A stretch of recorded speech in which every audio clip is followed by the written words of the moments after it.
يخرجهم من الظلمات إلى النور والذين كفروا أولياؤهم الطاغوت يخرجونهم من النور إلى الظلمات. اعوذ باللہ من الشیطان الرجیم. بسم اللہ الرحمن الرحیم. هو اللہ الذی لا الہ الا هو عالم الغیب والشہادہ هو الرحمن الرحیم. هو اللہ الذی لا الہ الا هو الملک القدوس السلام المؤمن المہیمن العزیز الجبار المتکبر سبحان اللہ عما یشرکون. هو اللہ الخالق البارئ المصور له الاسماء الحسنى یسبح له ما فی السماوات والارض وهو العزیز الحکیم. اللہم صلی وسلم علی نبینا محمد وعلی آلہ واصحابہ اجمعین. اما بعد رب اشرح لی صدری ویسر لی امری واحلل عقدۃ من لسانی یفقہوا قولی. سورہ یاسین رکوع نمبر 2 5 مکی مدنی صورتوں کی 3rd مکی صورت ہے، اور اس میں بھی توحید، معاد، رسالت پر بحث کی جائے گی ڈیفرنٹ انداز کے ساتھ. آیت نمبر 13 سے 32 تک قریش کی عبرت کے لیے ایک بستی کی مثال دی گئی ہے. ایک بستی کی مثال دے کر قریش کو سمجھایا جا رہا ہے کہ حق و باطل پر جو تم کشمکش چل رہی ہے اس کا نتیجہ کیا ہے. ایک بستی کی مثال دی گئی جس میں 2 رسول بھیجے گئے اور تیسرے سے دونوں کی مدد کی گئی ہے. بستی والوں کو انہوں نے ایک اللہ کی دعوت دی. بستی والوں نے انہیں سنسار کرنے کی دھمکی دی. اتنے میں شہر کے دور دراز علاقے سے ایک شخص دوڑتا ہوا آیا. اس نے قوم سے کہا کہ رسولوں کی بات مانو اور ایک اللہ کو پہچانو. لیکن قوم نے اس شخص کو قتل کر دیا. اللہ نے اس شخص کو جنت میں پہنچا دیا. اس نے کہا کاش میری قوم جان لیتی کہ میرے رب نے کس چیز کی بدولت میری مغفرت فرما دی اور مجھے باعزت لوگوں میں داخل فرمایا. پھر اس بستی پر ایک دھماکہ ہوا اور پوری بستی بجھ کر رہ گئی. ان سے پہلے کتنی ہی قوموں کو ہم ہلاک کر چکے ہیں اور اس کے بعد وہ پھر کبھی ان کی طرف پلٹ کر نہ آ سکے. اس بستی کی مثال سے یہ اللہ رب العزت بتانا چاہ رہے کہ تم نہیں مان رہے تھے، لیکن جن مسلمانوں کو تم ستا رہے اگر وہ اپنے ایمان پر ڈٹے رہیں گے تو دنیا کی تکلیف تو بس تھوڑی تکلیف ہے، لیکن آخرت میں ہمیشگی کا انعام ملنے والا ہے، ہمیشگی کی آرام ملنے والی ہے. تو ان لوگوں کا ذکر کر کے ان کو سمجھانے کی کوشش کی گئی. رکوع نمبر 3 آیت 33 سے 44 تک پھر سے اللہ رب العزت نے کائنات کی چیزوں کا ذکر کر کے رب کا شکر ادا کرنے پر لوگوں کو ترغیب دلائی ہے، کیونکہ کائنات کی ہر چیز رب کی شکر ادا کرتی ہے، یعنی توحید کے گن گاتی ہے. ہر چیز کائنات کی بے جان زمین ایک نشانی ہے. ہم نے اس کو زندگی بخشی اور اس سے غلہ نکالا، کھجور اور انگور پیدا کیے اور اس کے اندر چشمے نکالے. پاک ہے وہ ذات جس نے جملہ اقسام کے جوڑے پیدا کیے، زمین کی نباتات میں، ان کی اپنی جنس میں اور ان چیزوں میں جن کو یہ جانتے نہیں. ہم دن ہٹا دیتے ہیں تو ان پر اندھیرا چھا جاتا ہے. سورج ٹھکانے کی طرف چلا جا رہا ہے، چاند کی منزلیں مقرر ہے، پھر وہ کھجور کی سوکھی شاخ کی مانند رہ جاتا ہے. اس کے سامنے ان کے رب کی آیات میں سے جو آیت بھی آتی ہے یہ اس کی طرف التفات نہیں کرتے، پلٹتے نہیں، غور و فکر نہیں کرتے. غور و فکر کرنے پر ابھارا گیا ہے. پھر آگے 45 آیت سے 50 آیت تک خرچ کرنے کے بارے میں، اللہ کے راستے میں خرچ کرنے کے بارے میں جو کفار کی ڈھٹائی تھی. جب اللہ کے راستے میں خرچ کرنے کے لیے کہا گیا تو ان کا جو ڈھٹائی کے ساتھ جواب دینا تھا اس کو یہاں پر ذکر کیا گیا کہ اللہ نے ہر چیز دی ہے اور اللہ کے راہ میں خرچ کرنے کے لیے یہ بہانے تلاش کر رہے تھے. جب ان سے کہا جاتا ہے کہ اللہ کی راہ میں خرچ کرو تو کافر جواب دیتے ہیں کیا ہم ان کو کھلائیں جنہیں اگر اللہ چاہتا تو خود کھلا دیتا. ایک دھماکہ ہے جو انہیں عین اس حالت میں دھر لے گا جب یہ دنیا کے لیے جھگڑ رہے ہوں گے. نہ وصیت ہی کر سکیں گے، نہ اپنے گھر ہی لوٹ سکیں گے۔ ایسے لوگوں کا یہ انجام ہونے والا ہے۔ پھر آگے رکو نمبر 4 51 آیت سے 65 آیت تک قیامت کا منظر اور جھٹلانے والوں کا انجام کا نقشہ کھینچا گیا۔ سور پھونکتے ہی یہ سب اپنے رب کے حضور پیش ہونے کے لیے اپنی اپنی قبروں سے نکل پڑیں گے۔ کہیں گے، ارے یہ کس نے ہمیں ہماری خواب گاہوں سے اٹھا کھڑا کیا؟ یہ تو وہی چیز ہے جس کا خدائے رحمان نے وعدہ کیا تھا اور رسولوں کی بات سچی تھی۔ آج نیک لوگ جنتوں میں مزے کر رہے ہوں گے، مجرموں کو چھانٹ کر الگ کر دیا جائے گا۔ اے آدم کے بچوں، کیا میں نے تم کو ہدایت نہ کی تھی کہ شیطان کی بندگی نہ کرو؟ وہ تمہارا کھلا دشمن ہے، اور میری بندگی کرو، یہ سیدھا راستہ ہے۔ یہ وہی جہنم ہے جس کا تم سے وعدہ کیا گیا تھا۔ آج ہم ان کے منہ پر تھپا لگا دیں گے، اور ان کے ہاتھ ہم سے بولیں گے اور ان کے پاؤں ہم سے بولیں گے۔ اور اگر ہم چاہیں تو ان کی آنکھوں کو مٹا کر اندھا کر دیں، پھر یہ راستہ کہاں دیکھ سکیں گے؟ اور اگر ہم چاہیں تو ان کی جگہ پر ان کی صورتیں بدل دیں، پھر وہاں سے نہ آگے جا سکیں گے نہ پیچھے۔ جس کو ہم بڑی عمر دیتے ہیں، پھر وہ اپنی حالت کی طرف لوٹ آتا ہے جس سے ابتدا کی تھی، یعنی ضعف عقل سے ضعف قوت۔ جو بچپنا وہ ضعف کمزوری کی حالت ہوتی ہے، تو انسان جب بڑا ہوتا ہے، بوڑھا ہونے لگتا ہے، پھر اسی ضعف کے حالت میں واپس چلا جاتا ہے۔ اس کا ذکر کیا گیا۔ یہ 66 سے 68 آیت تک ہماری آنکھوں اور بصارت، سننے کی صلاحیت کا استعمال کرنے پر ابھارا گیا تھا۔ رکو نمبر 5 68 آیت میں اس قرآن کے ذریعے سے حق کو پہچاننے کا حکم دیا جا رہا ہے۔ یہ ایک نصیحت ہے، قرآن، اور صاف پڑھی جانے والی کتاب، تاکہ وہ ہر شخص کو خبردار کر دے جو زندہ ہو۔ زندہ یہاں پہ عقل کا زندہ، دل کا زندہ اور بصیرت کا زندہ، یعنی قرآن نے ان تمام لوگوں کو مردہ کہا ہے جو عقل اور بصیرت اور سمع کو زندہ نہیں رکھتے، اس سے کام نہیں لیتے، وہ سب کو مردہ کہا گیا۔ اس وجہ سے کان، آنکھ کو استعمال کریں اس حق کو پہچاننے کے لیے۔ اللہ نے ان کے لیے مویشی پیدا کیے، یہ ان کے مالک ہے۔ ہم نے انہیں ان کے بس میں کر دیا ہے کہ ان میں سے کسی پر وہ سوار ہوتے ہیں، کسی کا گوشت کھاتے ہیں، اور ان کے اندر ان کے لیے طرح طرح کے فوائد اور مشروبات ہیں۔ پھر کیا شکر گزار نہیں ہوتے؟ انسان کو ہم نے نطفے سے پیدا کیا۔ آیت نمبر 69 سے 83 تک آخری سورہ تک توحید اور قیامت کی بعض نشانیوں کی طرف توجہ دلائی گئی، اور آپ صلی اللہ علیہ وسلم کا کام زندوں کو جھکانا ہے جو اخلاقی اعتبار سے مردے ہو چکے ہیں۔ ان پر ایک کلام کچھ فائدہ نہیں دیتا، ان باتوں پر فوکس کیا جا رہا ہے۔ انسان کو ہم نے نطفے سے پیدا کیا، کیا پھر وہ جھگڑالو بن کر کھڑا ہو گیا؟ اس سے کہو انہیں وہی زندہ کرے گا جس نے پہلے انہیں پیدا کیا تھا۔ وہی ہے جس نے تمہارے لیے ہرے بھرے درخت سے آگ پیدا کی اور تم اس سے چولہے روشن کرتے ہو۔ وہ جس نے آسمان اور زمین کو پیدا کیا، کیا اس پر قادر نہیں کہ ان جیسوں کو پیدا کر سکے؟ کیوں نہیں، وہ تو ماہر خلاق ہے۔ بے شک سورہ صافات، صف کا پلورل ہے، اس میں بھی وہی مضمون آئے گا۔ توحید، قیامت، رسالت کے مباحث اس سورے میں بھی ہوں گے، اور اس گروپ کی یعنی پچھلی صورتوں کی طرح توحید جو اس پورے گروپ کی روح ہے اس پر فوکس کیا جائے گا۔ اچھا، اس سورے میں ملائکہ کے الوہیت کی نفی کی جائے گی، لیکن اور مزید وضاحت کے ساتھ بتایا جائے گا کہ فرشتوں کا کام کیا ہے۔ فرشتوں کو تم نے معبود بنا کے رکھیں، لیکن ان کے کام اور ان کو کس وجہ سے بنایا گیا، ان باتوں پہ فوکس کیا جائے گا۔ رکو نمبر 1 قسم ہے صف باندھنے والے پر جم کر، پھر ڈانٹنے والے جھڑک کر، یعنی بادلوں کو جو ڈانٹ کر لے جاتے ہیں، بارش برسنے کا ان کو حکم دیتے ہیں، ان فرشتوں کا۔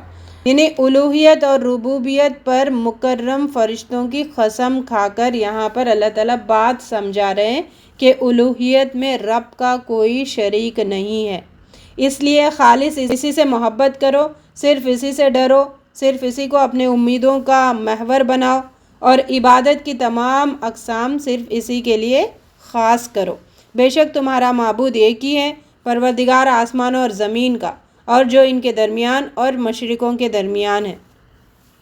ہم نے آسمان دنیا کو تاروں سے آراستہ کیا ہے، شیاطین عالم بالا کی باتیں نہیں سن سکتے، تاہم اگر کوئی ان میں سے کچھ لے اڑے تو ایک تیز شعلہ ان کا پیچھا کرتا ہے۔ آسمان میں جو باتیں ہوتی ہے وہ باتیں شیطان جن سننے کے لیے اوپر جاتے ہیں، تو ان کو مار بھگانے کے لیے اللہ رب العزت تاروں کا استعمال کرتا ہے، پھر وہ تارا اس کو وہاں سے مار بھگاتا ہے، وہاں سے نکال دینے کو، اور ان کے لیے دائمی عذاب ہے۔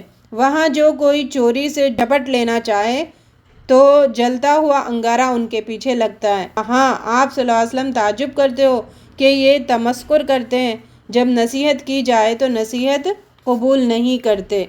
کفار مکہ کی یہاں پہ جب بھی نبی صلی اللہ علیہ وسلم حق بات کا ذکر کرتے تو ان کا مذاق اڑانے کو بار بار قرآن نے ذکر کیا ہے۔ ان سے پوچھو ان کی پیدائش زیادہ مشکل ہے یا ان چیزوں کی جو ہم نے پیدا کر رکھی ہے؟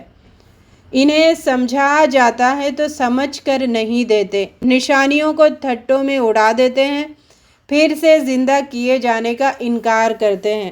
اللہ رب العزت ہم سب کو بات ماننے والوں میں شامل فرمائے، اس کو مذاق میں لینے سے محفوظ رکھے۔ انہیں زندہ کیے جائیں گے مر کر مٹی اور ہڈیاں ہونے کے بعد، کیا ہمارے باپ دادا بھی زندہ کیا جائیں گے؟ کہہ دو ہاں، اور تم ذلیل و خوار ہو کر پھر سے دوبارہ بلائے جاؤ گے۔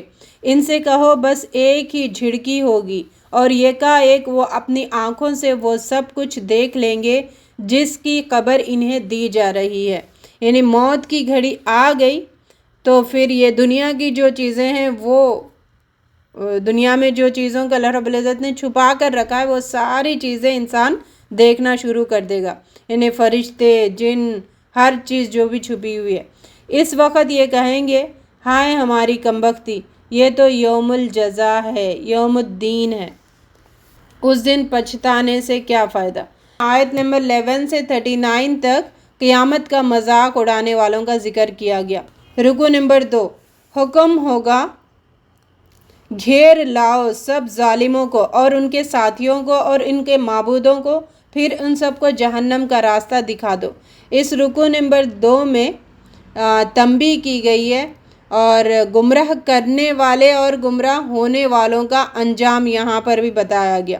یہ تقریباً 4th اور 5th گروپ کی صورتوں میں جو گمراہ کرتے ہیں اور گمراہ ہوتے ہیں ان کا حال کیا ہونے والا ہے قیامت کے دن، اس کو ڈیفرنٹ انداز میں سمجھایا گیا۔ اللہ رب العزت ہمیں گمراہ کرنے سے بھی محفوظ رکھے، گمراہ ہونے سے بھی محفوظ رکھے۔ اللہم ارنا الحق حقا وارزقنا اتباع و ارنا الباطل باطلا وارزقنا اجتنابا۔ ان کو ٹھہرائے رکھو، ان سے پوچھنا ہے، یعنی جب جہنم کے سامنے لے جایا جائے گا اللہ تعالیٰ کہیں گے ان کو وہیں ٹکا کے رکھو، ان سے کچھ سوال کرنا ہے۔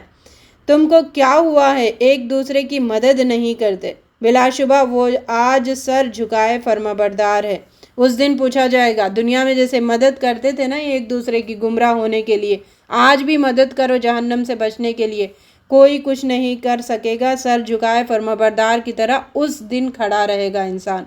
منکرین اور ان کے پیشوا آپس میں تکرار شروع کر دیں گے اور اپنی گمراہی کا الزام ایک دوسرے پر ڈالیں گے، اور ہمارا تم پر کوئی زور تو تھا نہیں بلکہ تم لوگ خود سرکش ہو۔ اس دن وہاں پر گمراہ کرنے والے کہیں گے ہم تو ہاتھ پکڑ کے تو نہیں لے کے آئے نا تم کو، تم خود گمراہ تھے۔ اللہ رب العزت اس دن کی ذلت سے ہم سب کو محفوظ فرمائے۔ وہ سب اس روز عذاب میں مشترک ہوں گے، سب برابر ہوں گے۔ ہم نے تم کو بھی گمراہ کیا اور ہم بھی گمراہ تھے، بس وہ اس روز عذاب میں ایک دوسرے کے شریک ہوں گے۔ ہم گنہگاروں کے ساتھ ایسا ہی کیا کرتے ہیں۔ ان کا یہ حال تھا جب کہا جاتا تھا کہ خدا کے علاوہ کوئی معبود نہیں، وہ غرور کرتے تھے۔ وہ تو گھمنڈ سے یہ کہتے تھے کیا ہم ایک شاعر مجنون کے لیے اپنے معبودوں کو چھوڑ دیں؟ بلکہ وہ حق لے کر آئے ہیں، پیغمبروں کو سچا کہتے ہیں۔ اس کے بعد کہا جائے گا نہیں، بلکہ وہ حق لے کر آئے ہیں اور پہلے کے جو بھی پیغمبر آئے ان کو سچا کہتے ہیں۔ بے شک تم تکلیف دینے والا عذاب کا مزہ چکھنے والے ہو، تم کو بدلہ ویسے ہی ملے گا جیسے تم کام کیا کرتے تھے۔ اللہ کے چند بندے جنتوں میں عزت کے ساتھ رکھے جائیں گے۔ ربنا اجعلنا منہم۔ وہ لوگ ہیں جن کے لیے روزی مقرر ہے، میوے اور ان کے اعزاز کے لیے رکھا جائے گا۔ ربنا اجعلنا منہم۔ وہاں احباب کے ساتھ بیٹھ کر گفتگو کریں گے، گفتگو میں مصروف ہوں گے، یعنی اپنے لوگوں کے ساتھ، اپنے اہل و عیال کے ساتھ جو جنتی ہیں اور اپنے دوست احباب کے ساتھ بیٹھ کر مزے سے گفتگو کریں گے۔ ربنا اجعلنا منہم۔ اللہ رب العزت ہمیں، ہمارے خاندان اور تمام امت مسلمہ کو وہاں جنت میں بیٹھ کر گفتگو کرنے میں، مزے کرنے والوں میں شامل کریں۔ ان کی میزبانی بھی خوب کی جا رہی ہوگی۔ ربنا اجعلنا منہم۔ ایک دوسرے کے سامنے تختوں پر بیٹھے ہوں گے، شراب لطیف کے جام کا ان میں دور چل رہا ہوگا جو رنگ کے سفید اور پینے والوں کے لیے لذت ہوگی، نہ اس سے یعنی بہک سکتے ہیں اور نہ متوالے ہوں، یعنی وہ شراب جو جنت میں دی جائے گی انسان نہ اس سے پاگل ہوگا نہ بہکے گا۔ ان کے پاس عورتیں ہوں گی جو نگاہیں نیچی رکھتی ہوں گی اور آنکھیں بڑی بڑی، گویا محفوظ انڈے ہیں۔ پھر ایک دوسرے سے پوچھیں گے، ایک کہنے والا کہے گا میرا یہ ہمنشین تھا، وہ کہتا تھا کہ کیا تو اسے سچا جاننے والا تھا؟ بھلا جب ہم مر گئے اور مٹی یا ہڈیاں ہو گئے تو کیا ہم کو بدلہ ملے گا؟ کہے گا بھلا تم جھانک کر دیکھنا چاہتے ہو؟ یعنی یہ جنتی آپس میں گفتگو کریں گے، ایک شخص کو یاد کریں گے جو جھٹلاتا تھا، جو نہیں مانتا تھا ان کی بات، تو ان سے کہا جائے گا کیا تم اس کا حال دیکھنا چاہتے ہو؟ تو ان کو وہیں بیٹھ کر جھانکنے کا موقع دیا جائے گا جہنم میں۔ وہ اتنے میں جھانکے گا اور اسے وسط دوزخ میں دیکھے گا، کہے گا خدا کی قسم تو مجھے ہلاک ہی کر چکا تھا، اگر میرے رب کی مہربانی نہیں ہوتی تو میں بھی ان میں سے ہوتا جو حاضر کیے گئے۔ وہاں پر شکر ادا کرے گا کہ میں نے تیری دوستی نہیں اپنائی، میں نے تیری بات نہیں مانی، آج میں بچ گیا۔ کیا ہم آئندہ بھی مرنے کے نہیں؟ ہاں، پہلی بار مرنا تو مر چکے، اب ہمیشہ عذاب ہی انہیں ہونے والا ہے۔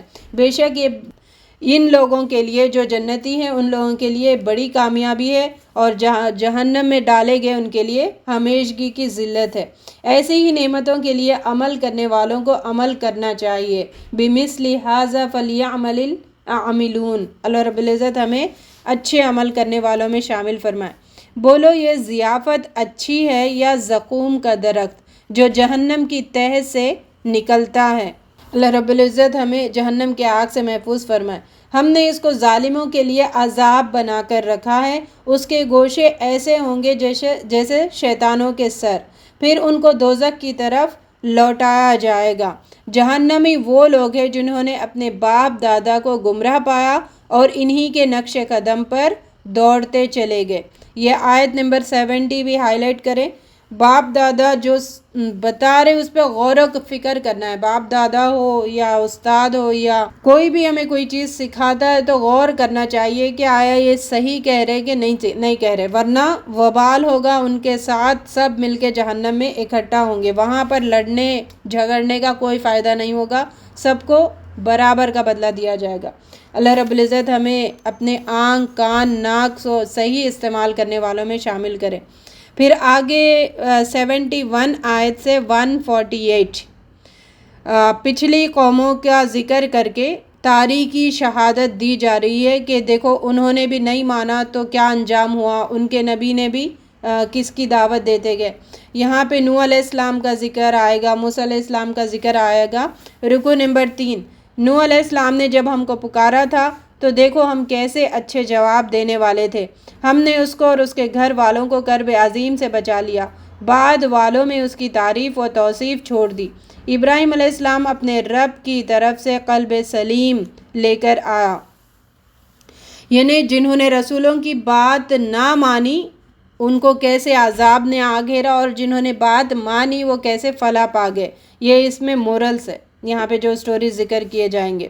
اپنے باپ اور قوم کو توحید کی طرف بلایا۔ ایک دن مندر میں گھس کر اس نے بتوں کو ٹکڑے ٹکڑے کر دیا، آگ کے لاوے میں پھینکا گیا تو ہم نے اسے بچا لیا۔ ہم نے اسے ایک حلیم اور بردبار لڑکے کی بشارت دے دی۔ جب وہ لڑکا دوڑ دھوپ کرنے کی عمر کو پہنچا تو اس نے بیٹے سے کہا، بیٹا میں خواب میں دیکھتا ہوں کہ تجھے ذبح کر رہا ہوں۔ بیٹے نے کہا، ابا جان جو کچھ حکم دیا جا رہا ہے اسے کر ڈالیے، آپ انشاءاللہ مجھے صابروں میں سے پائیں گے۔ جب ابراہیم علیہ السلام نے بیٹے کو ماتھے کے بل گرایا تو ہم نے ندا دی کہ اے ابراہیم تو نے خواب کو سچا کر دکھایا، اور ہم نے ایک قربانی فدیے میں دے کر بچے کو بچا لیا۔ ہم نیکی کرنے والوں کو ایسی ہی جزا دیتے ہیں، سلام ہے ابراہیم پر۔ یعنی اللہ رب العزت آزمائش ضرور کرتے ہیں جب ہم دعویٰ کرتے ہیں، اور جب آزمائش میں پورے اترتے ہیں تو بہترین بدلے دے کر نوازا جاتا ہے۔ رکو نمبر 4، ہم نے موسیٰ علیہ السلام اور ہارون علیہ السلام پر احسان کیا، نہایت واضح کتاب عطا کی، راہ راست دکھائی، بعد کی نسلوں میں ان کا ذکر خیر باقی رکھا۔ سلام ہے موسیٰ اور ہارون پر۔ الیاس بھی ایک رسول تھا، اس نے اپنی قوم سے کہا، تم بعل دیوتا کو پکارتے ہو اور احسن الخالقین کو چھوڑ دیتے ہو جو تمہارے اور تمہارے آباء و اجداد کا رب ہے، مگر انہوں نے جھٹلایا۔ الیاس علیہ السلام کا ذکر خیر ہم نے بعد کی نسلوں میں باقی رکھا، سلام ہے الیاس پر۔ لوط علیہ السلام بھی مرسلین میں سے تھا، ہم نے اسے اور اس کے گھر والوں کو نجات دی سوائے ایک بڑھیا کے، باقی سب کو تہس نہس کر دیا۔ 5 رکوع آیت 140 سے۔ یونس علیہ السلام بھی رسولوں میں سے تھا اور ایک بھری کشتی کی طرف بھاگ نکلے، آخرکار مچھلی نے انہیں نگل لیا۔ اگر وہ تسبیح کرنے والے نہ ہوتے تو روز قیامت تک اسی مچھلی کے پیٹ میں رہتے۔ پھر ہم نے ایک چٹیل زمین میں پھینک دیا اور ہم نے اسے 1,00,000 اور یا اس سے بھی زیادہ لوگوں کی طرف بھیجا، وہ لوگ ایمان لائے۔ 149 آیت سے 182 تک ٹاپک چینج ہو رہا ہے۔ جبرائیل علیہ السلام کی زبانی یہ شہادت دلوائی گئی کہ فرشتے خدا کے حکم کی تکمیل کرنے کے لیے آئے ہیں، یعنی اس سورے کے جیسے پہلے رکوع میں فرشتوں کا ذکر کیا گیا، ان کے کاموں کی ذمہ داری کا بتایا گیا، اس سورے کا اختتام بھی انہی فرشتوں کے ذکر سے اختتام ہو رہا ہے، یعنی فرشتے اللہ کی حمد و ثنا کرتے ہیں، اس میں مشغول رہتے ہیں، اور ان کو یہ فلاں فلاں کام دے کر اللہ رب العزت نے بھیجا ہے، ان کا ذکر کیا گیا۔ لوگ اللہ کے لیے اولاد تصنیف کرتے ہیں اور اللہ اور فرشتوں کے درمیان نسب کا رشتہ بنا رکھا ہے، یہ لوگ مجرم کی حیثیت سے پیش ہونے والے ہیں۔ فرشتے تو کہتے ہیں پاک ہے اللہ ان صفات سے جو لوگ ان کی طرف منسوب کرتے ہیں، ہم تو صف بستہ خدمتگار ہیں اور تسبیح کرنے والے ہیں، اور اللہ کے بھیجے ہوئے بندوں سے اس کا وعدہ ہے کہ ضرور ان کی مدد کی جائے گی، بس اے نبی صلی اللہ علیہ وسلم کچھ مدت تک انہیں ان کے حال پر چھوڑ دو اور دیکھتے رہو، ان قریب یہ خود بھی دیکھ لیں گے۔ سورہ صاد 38 سورہ آف قرآن۔ جیسے ہم نے سمجھا تھا 4th گروپ میں قرآن اور نبی صلی اللہ علیہ وسلم رسالت کے بارے میں فوکس کیا جا رہا تھا، ان ٹاپکس کے اطراف سارا گروپ گھوما ہے مکی صورتوں کا۔ اس گروپ میں ہم سمجھ رہے تھے کہ قرآن اور توحید پر فوکس کی جا رہی ہے باتیں، قرآن کو ماننے پر اور توحید پر جمع رہنے کی بات پہ فوکس کیا جا رہا ہے۔ رکو نمبر 1، اس سورے کا مضمون بھی قرآن ہے، قرآن کو جھٹلانے والوں کا حال اور اللہ کی طرف سے قرآن کا حال یہ بتایا گیا۔ قسم ہے قرآن کی جو نصیحت دینے والا ہے۔ نصیحت دینے والا کن معنوں میں؟ یعنی بندوں کو ہر اس چیز کی یاد دہانی کراتا ہے جس کا وہ محتاج ہے، یعنی بندے تو ہر چیز کے محتاج ہیں نا، پیدائش سے کوئی چیز سیکھ کے تو نہیں پیدا ہوئے، وہی جو فطرت میں اللہ رب العزت نے رکھا تھا، لیکن بعد میں اس کو سیکھنا پڑتا ہے دنیا میں زندگی گزارنے کے لیے۔ اور یہ قرآن سکھاتا ہے اللہ تعالیٰ کے اسماء و صفات اور اعمال کرنے کا جو علم ہے اس کے بارے میں بھی سکھاتا ہے، احکام شرعی کا علم سکھاتا ہے، قیامت کے جزا سزا کا علم سکھاتا ہے اور دین کا علم سکھاتا ہے، شریعت کا علم سکھاتا ہے، یعنی یہ سارے علوم کے ہم محتاج ہیں۔ تو یہ قرآن ہمیں ان سارے علوم سے بہرہ مند کرتا ہے۔ اللہ رب العزت ہمیں اس سے فائدہ اٹھانے والوں میں شامل فرمائے۔ مگر جو لوگ کافر ہیں وہ غرور اور مخالفت میں ہیں۔ ہم نے ان سے پہلے بہت سی امتوں کو ہلاک کر دیا تو وہ عذاب کے وقت لگے فریادیں کرنے، اور وہ رہائی کا وقت نہیں تھا۔ منکرین نے حق کو ماننے سے انکار کیا ہے، سخت تکبر اور ضد میں مبتلا ہے۔ ان لوگوں کو اس بات پر بڑا تعجب ہوا کہ ایک ڈرانے والا خود انہی میں سے آ گیا۔ منکرین کہنے لگے، کیا اس نے سارے خداؤں کی جگہ بس ایک ہی خدا بنا ڈالا؟ یہ تو بڑی عجیب بات ہے۔ سرداروں نے کہا، چلو اور ڈٹے رہو اپنے معبودوں کی عبادت پر، جو آج بھی بہت سارے لوگ کہتے ہیں حق کے راستے پر آنے والوں کے لیے، نہیں وہاں بچ جاؤ، یہیں رہو، یعنی جم کے اسی راستے پہ رہو، کوئی نہیں ہے، عذاب نہیں ہے، کچھ نہیں ہے۔ بدعت کرنے والے بھٹکاتے ہیں لوگوں کو، اور جو گمراہ کرتی ہے وہ سارے لوگ یہی بات کرتے ہیں جو پچھلے لوگوں نے کہا تھا، کفار مکہ، ڈٹے رہو اپنے معبودوں کی عبادت پر۔ یعنی ڈٹنا، گمراہی میں ڈٹنا کیا کرتا ہے؟ حق پر آنے نہیں دیتا انسان کو۔ تو ہمیں سوچنا چاہیے کہ حق کیا ہے۔ اللہ رب العزت ہمیں حق کی پہچان کروائیں، پہچان کرتے ہوئے زندگی گزارنے والے بنائیں۔ اور پچھلے مذہب میں ہم نے کبھی سنی ہی نہیں، یہ بالکل بنائی ہوئی بات ہے، یہ ان کا کہنا تھا کفار مکہ کو لوگوں کو بھٹکانے کے لیے۔ کیا ہمارے درمیان بس یہی ایک شخص رہ گیا تھا جس پر اللہ کا ذکر نازل کر دیا گیا؟ کیا ان کے پاس تمہارے پروردگار کی رحمت کے خزانے ہیں جو غالب اور بہت عطا کرنے والا ہے؟ یا آسمان اور زمین کے جو کچھ ان میں ہے یہ سب پر انہی کی حکومت ہے؟ تو چاہیے کہ رسیاں تان کر چڑھ جائیں آسمان تک۔ اللہ تعالیٰ کہتا ہے، یہ جتھوں میں سے ایک چھوٹا سا جتھا ہے جو اسی جگہ شکست کھانے والا ہے۔ جتھے تو قوم نوح، عاد، فرعون، سمود، قوم لوط اور ایکا والے تھے، ان سب پر میرا عذاب کا فیصلہ چسپاں ہو کر رہا۔ ایسی ساری باتیں کرنے والے بس ایک چھوٹا سا گروپ ہے۔ گروپ سب بڑے بڑے جو میں نے تباہ و برباد کر دیا تھا، انہی جیسی باتیں وہ کہا کرتے تھے۔ اللہ رب العزت ہمیں جھٹلانے والوں میں شامل ہونے سے محفوظ رکھے۔ رکو نمبر 2، اور یہ لوگ تو صرف ایک زور کی آواز کا جس میں کچھ وقفہ نہیں ہوگا انتظار کر رہے ہیں۔ قیامت کا زور آئے گا تو اس میں کوئی گیپ نہیں ہوگا۔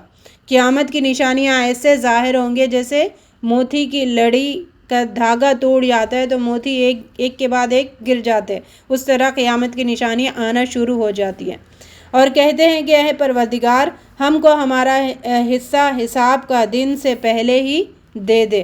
یعنی حساب کے دن آ گیا تو پھر کیا حالت ہوگی ان کو پتہ ہے، اس وجہ سے کہتے ہیں کہ ابھی عذاب دے دو تاکہ وہاں ہم بچ جائیں۔ ہمارے بندوں کے سامنے داؤد علیہ السلام کا قصہ بیان کرو۔ یہ یہاں پر داؤد علیہ السلام کا پھر سے واقعہ آ گیا ہے، یہ اس وجہ سے کہ اللہ کے نیک بندوں پر یا انبیاؤں پر بھی اللہ تعالیٰ آزمائشیں بھیجتے ہیں، اور داؤد علیہ السلام سے ایک کچھ لغزش ہو گئی تھی، ان کو نصیحت کے طور پر ان کو جو امتحان میں ڈالا گیا اس کا ایک واقعہ یہاں پر بیان ہو رہا ہے، آیت 17 سے 26 آیت تک۔ ہمارے بندوں کے سامنے داؤد علیہ السلام کا قصہ بیان کرو جو بڑی قوتوں کا مالک تھا۔ ہم نے پہاڑوں کو اس کے ساتھ مسخر کر رکھا تھا اور صبح شام اس کے ساتھ تسبیح کیا کرتے تھے۔ پرندے سمٹ آتے اور اس کی تسبیح کی طرف متوجہ ہو جاتے۔ ہم نے اس کی سلطنت مضبوط کر دی تھی۔ ایک دفعہ وہ فریقین کے ایک مقدمے کے ذریعے آزمایا گیا۔ جب اسے پتہ چلا کہ اس کی آزمائش کی گئی ہے تو اس نے اپنے رب سے معافی مانگی اور سجدے میں گر گیا اور رجوع کر لیا۔ مورل آف دا سٹوری یہ ہے کہ حق پرست جو ہے جب بھی آزمائش آتی تو اپنی غلطیوں کو ٹٹولتے اور فوراً رب کی طرف پلٹ جاتے، ڈھٹائی نہیں کرتے اور کفر میں ڈٹے نہیں رہتے، پلٹ جاتے ہیں اور رب سے معافی مانگتے ہیں۔ داؤد علیہ السلام نے مقدمے کے دوران ایک فریق کو سن کر کہا تھا، مل جل کر ساتھ رہنے والے لوگ اکثر ایک دوسرے پر زیادتیاں کرتے ہیں، بس وہی لوگ اس سے بچے ہیں جو ایمان رکھتے ہیں اور عمل صالح کرتے ہیں، ایسے لوگ کم ہی ہیں۔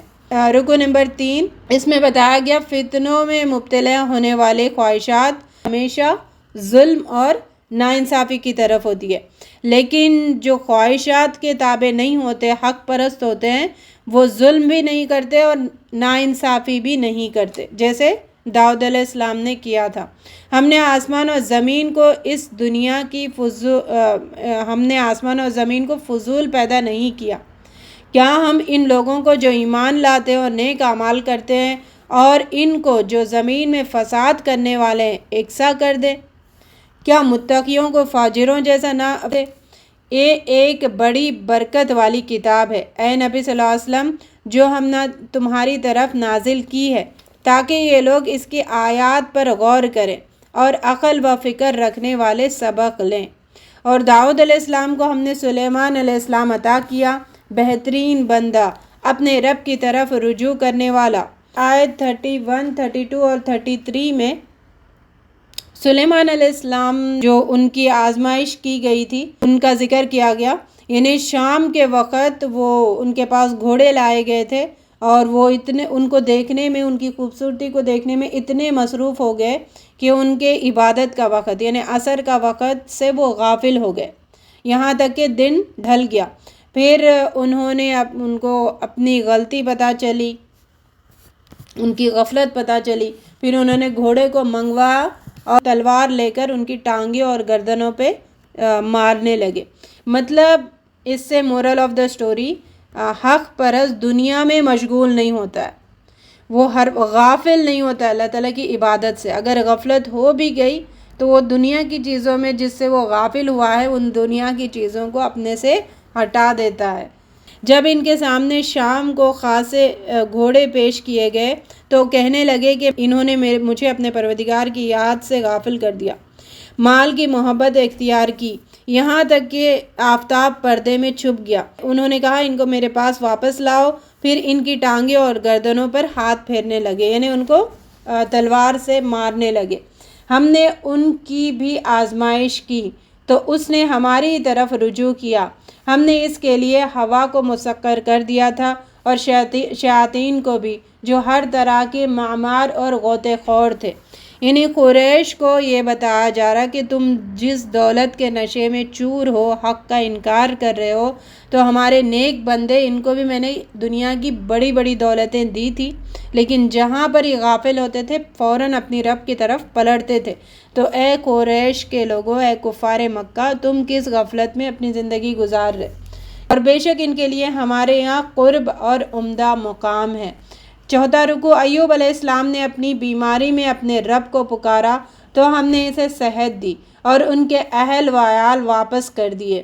41 آیت سے 54 آیت تک ایوب علیہ السلام اور باقی انبیاء کا ذکر کر کے ان کو بزرگیدہ کرنے کا سبب بتایا گیا، ان کو میں نے کیوں چن لیا، ان کوالٹیز کو یہاں پہ ذکر کیا۔ ہم نے اسے صابر پایا، ان کے صبر کے وجہ سے ان کو بزرگیدہ کیا۔ بہترین بندہ، اپنے رب کی طرف بہت رجوع کرنے والا، یہ بھی کوالٹی ہے، بار بار رب کی طرف پلٹنا، اس سے بھی بندے چنے جاتے ہیں اللہ کے پاس۔ ہم نے ابراہیم، اسحاق، یعقوب علیہ السلام کو ایک خاص صفت کی بنیاد پر بزرگیدہ کیا تھا، اور وہ دار آخرت کی یاد تھی۔ ہر وقت آخرت کی یاد کرو، صبر کرو اور رجوع کرو، پلٹتے رہو رب کی طرف، یہ وہ کوالٹیز ہے جو بزرگیدہ کرتی ہے۔ اسماعیل علیہ السلام، الیاس اور ذوالکفل علیہ السلام بھی نیک لوگ تھے۔ متقی لوگ جنتوں کی نعمتوں میں مسرور ہوں گے، سرکش لوگ دوزخ میں جھلسے جائیں گے، وہاں ان کے لیے کھولتا ہوا پانی، پیپ اور تلخیاں ہوں گی، آپس میں ایک دوسرے پر لعن طعن کریں گے۔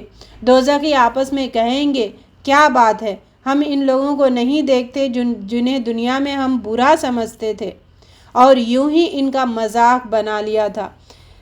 کتنی دفعہ مذاق کرنے والوں کا ذکر، اور اس گروپ میں تو مذاق کرنے والوں کی ندامت، ان کا افسوس کرنا، ان کے جہنم میں بیٹھ کر افسوس کرنا، اس کا ذکر بار بار فوکس کیا جا رہا ہے۔ تو اسی لیے جو مذاق کرتا ہے ان کو مذاق اڑانے دے، ہم ڈٹ کر رہیں اس دین کے راستے پر۔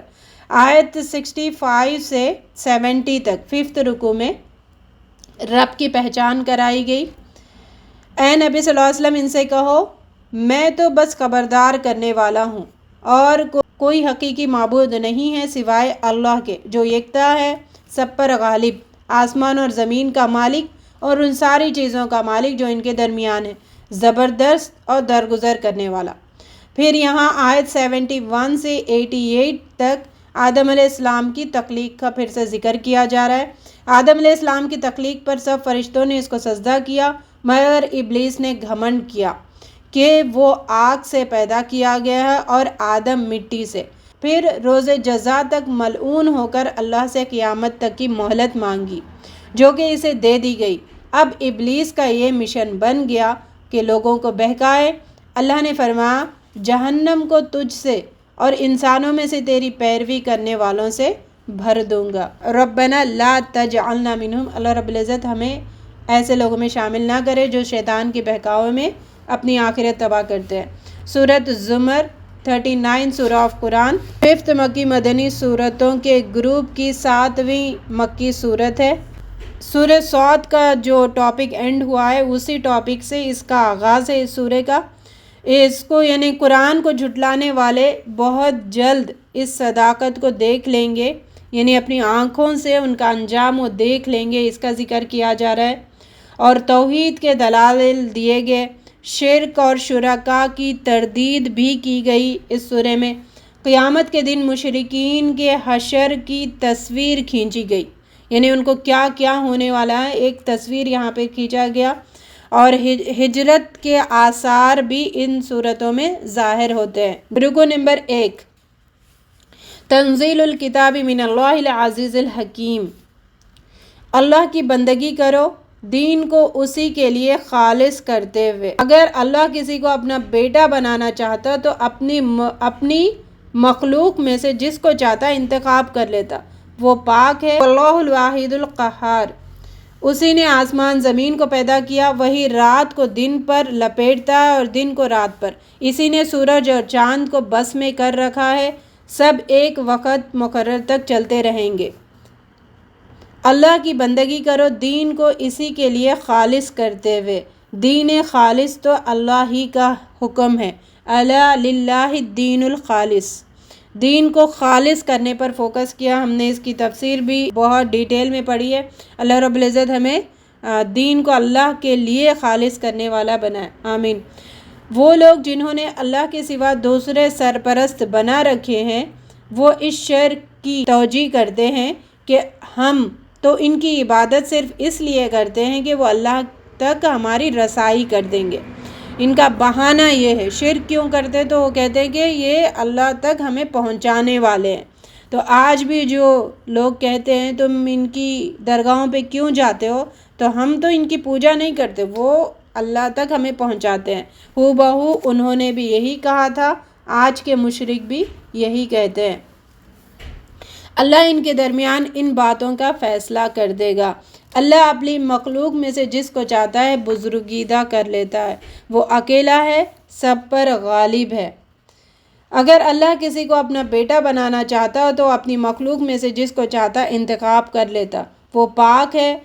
هو اللہ الواحد القہار، اسی نے آسمان و زمین کو پیدا کیا، وہی رات کو دن پر لپیٹتا ہے اور دن کو رات پر، اسی نے سورج اور چاند کو بس میں کر رکھا ہے، بس ایک وقت مقرر تک وہ سب چلتے رہیں گے۔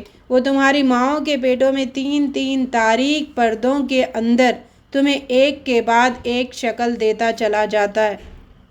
یہ ہے اللہ بادشاہ حقیقی، وہ اپنے بندوں کے لیے کفر کو پسند نہیں کرتا۔ آیت نمبر 7 بھی نوٹ کرے، الا یرضی بعبادہ الکفر، اللہ تعالیٰ پسند نہیں کرتا کہ بندے کفر کرے، کفر کی زندگی گزارے، یہ پسند نہیں ہے، اور اسے اپنے بندوں کا شکر گزار ہونا پسند ہے۔ کوئی بوجھ اٹھانے والا دوسرے کا بوجھ نہیں اٹھائے گا۔ انسان پر جب کوئی آفت آتی ہے تو وہ اپنے رب کی طرف رجوع کرتا ہے، پھر جب اس کا رب اسے نعمت سے نوازتا ہے تو وہ اس مصیبت کو بھول جاتا ہے اور دوسروں کا ہمسر ٹھہراتا ہے۔ پھر آگے آیت نمبر 9 سے 21 تک حق پرستوں پر جو ظلم ہو رہے تھے اس کے چلتے ان کو کامیابیوں کی بشارت دی گئی اور کہا گیا جمے رہو اپنے ایمان میں، اور انہیں ہجرت کا اشارہ بھی دیا گیا۔ اور پھر یہ بھی بات آئے گی کہ مشرکین سے تم برات کا اعلان کرو۔ یہ برات کا اعلان کا بھی بہت ذکر آیا ہے اس گروپ کی مکی صورتوں میں۔ تو برات یعنی بائیکاٹ کر دینا، ان لوگوں کو اپنے سے دور کر دینا جو جھٹلاتے ہیں، نہیں مانتے ہیں۔ کہو میرے بندو جو ایمان لائے ہو، جنت والا شخص اطاعت کرنے والے اور نافرمانی کرنے والوں کے درمیان عالم اور جاہل کا مقابلہ کرتے ہوئے، یعنی اللہ تعالیٰ نے کہا جو اطاعت کرنے والا ہے وہ عالم ہے اور جو اطاعت نہیں کرنے والا وہ جاہل ہے۔ اس مقابلہ کرتے ہوئے اللہ رب العزت نے آیت نمبر 9 میں بتایا جو رات کے وقتوں میں سجدہ اور قوما کھڑے ہوتے ہیں اللہ کے آگے، آخرت سے ڈرتا ہے، اپنے پروردگار کی رحمت کی امید رکھتا ہے، ایسے عالم اور جاہل برابر ہو سکتے ہیں؟ یتذکر اولو الالباب، نصیحت تو عقل مند ہی پکڑتے ہیں۔ اللہ رب العزت ہمیں عقل مندوں میں شامل فرمائے۔ کہو میرے بندو جو ایمان لائے ہو اپنے رب سے ڈرو۔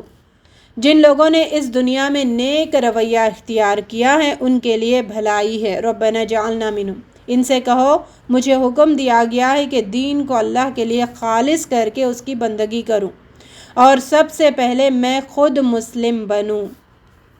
کہہ دو اگر اپنے پروردگار کا حکم نہ مانو تو مجھے بڑے دن کے عذاب سے ڈر لگتا ہے۔ قل انی اخاف ان عصیت ربی عذاب یوم عظیم۔ اگر کوئی بھٹکانے کی کوشش کرے تو ان کو یہ آیت نمبر 13 ان کو کہے کہ مجھے ڈر لگتا ہے قیامت کے دن جب اگر میں نے جھٹلایا تو میں عذاب میں مبتلا نہ ہو جاؤں۔ کہہ دو میں اپنے پروردگار کو خالص کر کے اسی کی عبادت کروں گا۔ کہو اصل دیوالیہ تو وہی ہے جنہوں نے قیامت کے روز اپنے آپ کو اور اپنے اہل وعیال کو گھاٹے میں ڈال دیا، یہ ہے اصل نقصان۔ اللہ رب العزت اس دن کے گھاٹے سے ہم سب کو محفوظ رکھے۔ ان پر آگ کی چھتریاں اوپر بھی چھائی ہوں گی اور نیچے سے بھی۔ جن لوگوں نے طاغوت کی بندگی سے اجتناب کیا اور اللہ کی طرف رجوع کیا، بات کو غور سے سنتے ہیں اور اس کے بہترین پہلو کی پیروی کرتے ہیں، یہی دانش مند لوگ ہیں۔ یعنی اللہ رب العزت نے ساری باتیں بتا دی اور ہر حالت میں حکمت کے تحت جو آپ کو آسان لگتا وہ عمل کرو اس بات پہ، لیکن اللہ کے نیک بندے بیسٹ بات پہ، محسنین کون ہوتا ہے؟ بہترین طریقے سے عمل کرنے والا، اپنی خواہشات کو قربان کر کے اور اللہ کا بہترین جو حکم ہوتا ہے اس پہ عمل کرنے والا، یہ متقیوں کی صفت ہے، محسنین کی صفت ہے۔ آیت نمبر 18 میں اسی کا ذکر کیا ہے۔ اللہ رب العزت ہمیں بہترین ہر کام کے بہترین پہلو کو اپنانے والا بنائے زندگی میں۔ جس پر عذاب کا حکم صادر ہو چکا ہے کیا اس کو آپ چھڑا سکو گے؟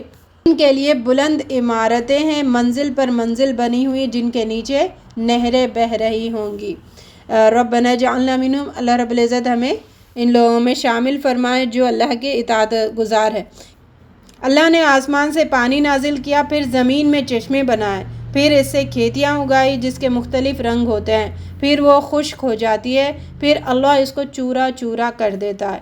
اس میں عقل والوں کے لیے بہت سی نشانیاں ہیں۔ رکو نمبر 3 آیت 22 سے 35 تک قرآن پر زندہ لوگ ہی ایمان لائیں گے، اس کا ذکر ہے۔ زندہ ہے یعنی عقل کے زندہ، بصیرت کے زندہ لوگ، وہی ایمان لائیں گے۔ فطرت کا نور جس کے اندر زندہ ہے وہی ایمان لائیں گے، اور سخت دل والے ایمان نہیں لائیں گے، ان کا ٹھکانہ جہنم ہے اور وہ مردوں سے مشابہ ہے، اس کا ذکر آئے گا اس رکوع میں۔ اللہ نے بہترین کلام اتارا ہے جس کے تمام اجزاء ہم رنگ ہے، جس میں مضامین بار بار دہرائے گئے ہیں، دیکھتے آ رہے ہیں نا ہم، سیم باتیں ہیں لیکن ہر بات میں ڈیفرنٹ انداز ہے، ڈیفرنٹ انداز میں سمجھانے کی کوشش کی ہے۔ اسے سن کر ان لوگوں کے رونگٹے کھڑے ہو جاتے ہیں جو اپنے رب سے ڈرنے والے ہیں، پھر ان کے جسم اور ان کے دل نرم ہو کر اللہ کے ذکر کی طرف راغب ہو جاتے ہیں۔ ربنا جعلنا منہم۔ یہ اللہ کی ہدایت ہے جسے وہ لوگوں کو راہ راست پر لاتا ہے جسے چاہتا ہے۔ ربنا جعلنا منہم۔ بھلا جو شخص قیامت کے دن اپنے منہ سے برے عذاب کو روکتا ہو، ہدایت والے کی طرح نہیں ہو سکتا۔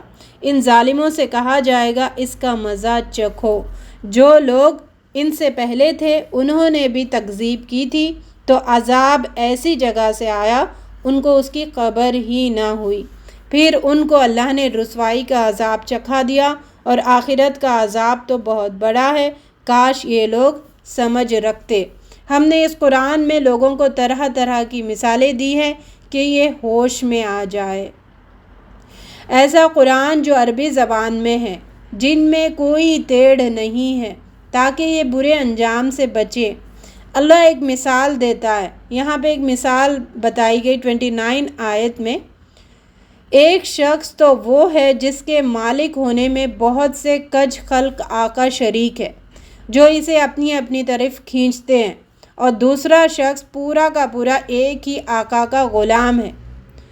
ان دونوں کا حال یکساں ہو سکتا ہے؟ یعنی شرک اور توحید کی مثال، ایک غلام ہے اس کے کئی سارے مالک ہیں، اور ایک غلام ہے جس کا ایک ہی مالک ہے، تو دونوں برابر ہو سکتے ہیں؟ نہیں ہو سکتے نا۔ ایک کے کئی مالک ہو تو اس کو کوئی کچھ کہے گا، کوئی کچھ کہے گا، کوئی کچھ کہے گا، لیکن ایک ہوتا تو ایک حکم دیتا، وہ پابندی سے عمل کرتے جاتا۔ سب تعریفیں اللہ ہی کے لیے ہیں۔ بے شک